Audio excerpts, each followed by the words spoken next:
Happy Tuesday, everyone! Can you believe it? We have exactly 1 week left before March comes around.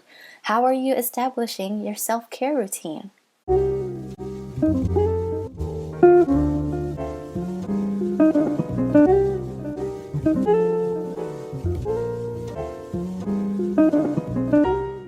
Welcome back to another episode of Therapy Reveal, where we reveal tips, tricks, and secrets on therapy, psychology, and mental health. I'm Blue, your host for today's episode, and today we'll be revealing how to establish a strong self-care routine that's fit for your needs based on the 7 pillars of self-care. The reason is because Gen Z has really changed the scope of things when it comes to self-care and doing all that we can to take care of ourselves first before caring for others around us. And we see this being expressed through the huge amounts of reels and media content labeled hashtag self-care, hashtag self-love, etc. And most of these self-care videos revolve around working out, discovering their sense of styles, and getting glow-ups. But for someone who's just starting out with self-care, it may be overwhelming. But don't worry. Blue's got you. When it comes to establishing a self-care routine that's fit for you, keep in mind these 7 pillars of self-care: mental, emotional, physical, environmental, spiritual, recreational, and social. Although this list is a bit long, don't worry about establishing a self-care routine that revolves around everything on this list altogether, but rather focus on one area at a time and work your way through establishing the routine that fits best for you at this time of your life. So let's start with pillar number 1, mental self-care. This pillar of self-care focuses on cultivating a healthy mindset, growing your skills, reducing stress, and enhancing your knowledge and creativity. You can do all these things by meditating, journaling, writing brain dump lists, performing brainy activities, and taking intentional breaks from technology and social media. Pillar number 2, emotional self-care. This pillar of self-care cultivates better understanding, better dealings with life challenges and setbacks, and healthier emotional responses, which leads to self-compassion and healthy coping strategies.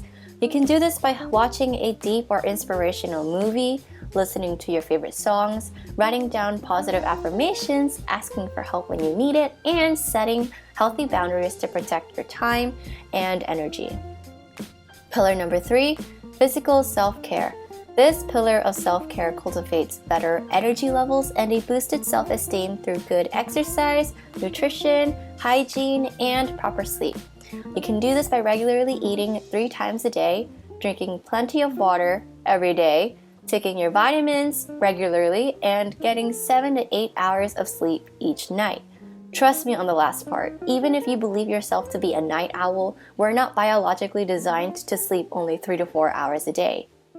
Pillar number 4, environmental self-care. This pillar of self-care cultivates a sense of prosperity and belonging when you take care of your immediate surroundings.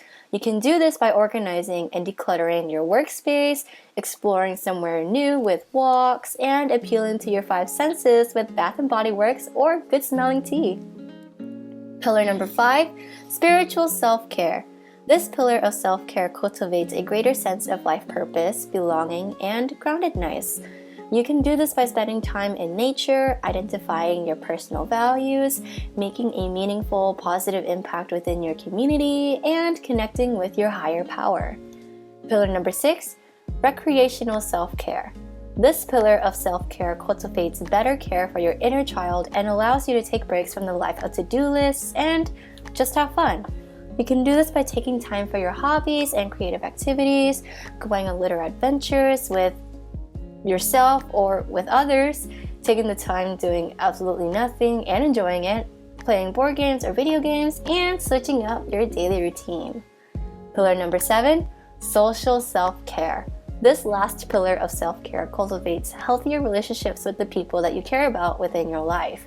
Positive connections create a sense of belonging and acceptance. You can do this by spending time with the people you enjoy being around, calling or seeing your relatives, talking to a support group, pen paling your friend, and joining a community group that you feel that you are able to contribute to.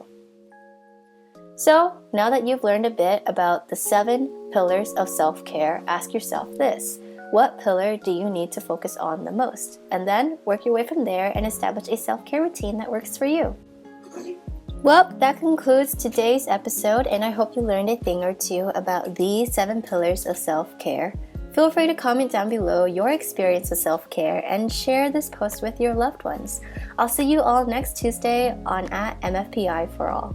Bye!